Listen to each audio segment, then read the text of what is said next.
Assalamualaikum warahmatullahi wabarakatuh. Perkenalkan, nama saya Dila Siti Solehya Kurniawati dengan NIM 12310404152. Di sini saya akan mengerjakan tugas mata kuliah pengantar ilmu tasawuf, menjelaskan tentang sejarah perkembangan tasawuf di Nusantara.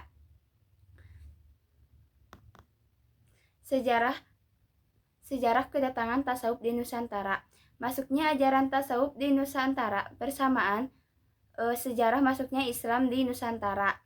Dan tersebar luasnya Islam di Kepulauan Nusantara sebagian besar adalah karena jasa para sufi seperti Hasan Basri dan Rabi'ah Adawiyah memulai kegiatannya di Basra, kota yang terletak di sebelah selatan Irak, yang pada abad ke-8 sampai 10 Masehi merupakan pusat kebudayaan.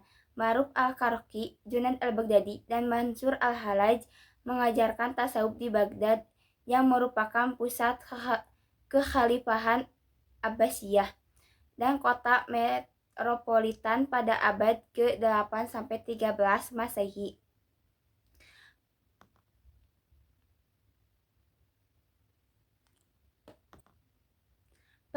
Perkembangan ajaran tasawuf di Nusantara. Sejak kedatangan Islam ke Nusantara, telah tampak unsur-unsur tasawuf yang mewarnai kehidupan keagamaan masyarakatnya. Bahkan, hingga saat ini pun nuansa tasawuf masih tampak menjadi bagian tak terpisahkan dari pengalaman keagamaan sebagai kaum muslimiyah. Para pelopor dakwah di Indonesia pertama-tama memperkenalkan tauhid kepada orang-orang kala itu yang masih menganut Hindu-Buddha. Setelah mereka memeluk Islam, para dai menunjukkan cara terbaik mengaktualisasikan diri dalam proses transformasi spiritualitas dan moralitas keagamaan. Melalui keteladanan yang baik, pendidikan dilancarkan agar terbentuknya sifat-sifat terpuji dan kemampuan melepaskan diri dari sifat-sifat tercela. Meskipun para dai tidak memproklamasikan aliran tasawufnya dalam melaksanakan dakwah mereka, namun sebenarnya mereka mempraktekkan tradisi dalam tasawuf, sebab tasawuf mengarahkan pada moralitas agama. Hal demikian yang telah dilakukan penyebaran Islam awal di Indonesia seperti Wali Songo dan Syekh Siti Jenar. Para wali itu bukan saja berperan sebagai penyiar Islam, tetapi mereka juga ikut berperan kuat pada pusat kekuasaan kerajaan, dan karena posisi itu mereka mendapat gelar susuhanan yang bisa disebut sunan.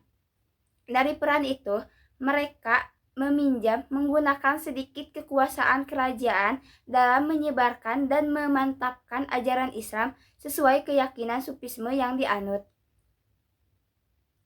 Pelaku tasawuf atau sufi dari awal hingga di Indonesia memperkenalkan ajaran tasawufnya juga dengan beragam polemik yang terjadi dan berkepanjangan sampai menggiring semuanya sampai pada ruang gerak selanjutnya. Hal ini diteruskan oleh kalangan pesantren. Nahdlatul Ulama atau NU sebagai organisasi Islam yang mendukung dan penghayat ajaran tasawuf. NU meletakkan dasar-dasar tasawufnya sesuai dengan Hitan Aswaja atau Ahlus Sunnah wal Jamaah. Dalam hal ini, NU membina keselarasan antara tasawuf Al-Ghazali dengan tauhid Asy'ariyah dalam Maturidiyah serta hukum fikih sesuai dengan salah satu mazhab Sunni yang 4. Sedangkan dalam aspek tarekat sebagai aspek lembaga, NU juga memiliki lembaga yang diberi nama Jam'iyah Thoriqoh Mutabaroh yang bersumber dari tasawuf Junaid al-Baghdadi. Dengan demikian, NU menganut bertasawuf, dan pada fase pelaku tasawuf atau sufi dari awal hingga di Indonesia memperkenalkan ajaran tasawufnya juga dengan beragam polemik yang terjadi dan berkepanjangan. Perkembangannya ingin membumikan tasawuf di Indonesia. Pemikiran dan pakar seperti Suteja Ibnu Pakar mengungkapkan setidaknya ada periode tasawuf di Nusantara, yaitu Periode 1 masa pertumbuhan, periode 2 masa perkembangan, dan periode 3 masa pemurnian. Pertumbuhan dan perkembangan tasawuf selanjutnya menyebabkan tumbuh suburnya tarekat di Indonesia merupakan salah satu variabel penting yang menyemarakan aktivitas keagamaan di Nusantara, terutama dalam perlawanan menyerang dan mengusir penjajah hingga merebut kemerdekaan. Perkembangan tarekat hingga kini telah melembaga atau organisasi dan diikuti oleh mobilisasi massa di mana mana-mana. Tokoh-tokoh sufi yang mempengaruhi perkembangan tasawuf di Indonesia antara lain pada abad ke-15 Wali Songo dan Syekh Siti Jenar, pada abad ke-16 Syekh Hamzah dan Syekh Samsudin, pada abad ke-17 Syekh Nuruddin dan Syekh Yusuf, pada abad ke-18 Syekh Nafis, Syekh Abdus Samad, Syekh Daud Al-Patani, Syekh Ismail. Pada abad ke-19 Syekh Abdul Wahab, Syekh Ahmad Khotib, Syekh Abdul Karim.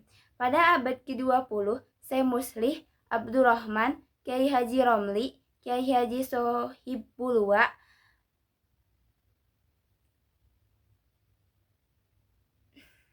Sekian dari saya penjelasan singkat tentang sejarah perkembangan tasawuf di Nusantara.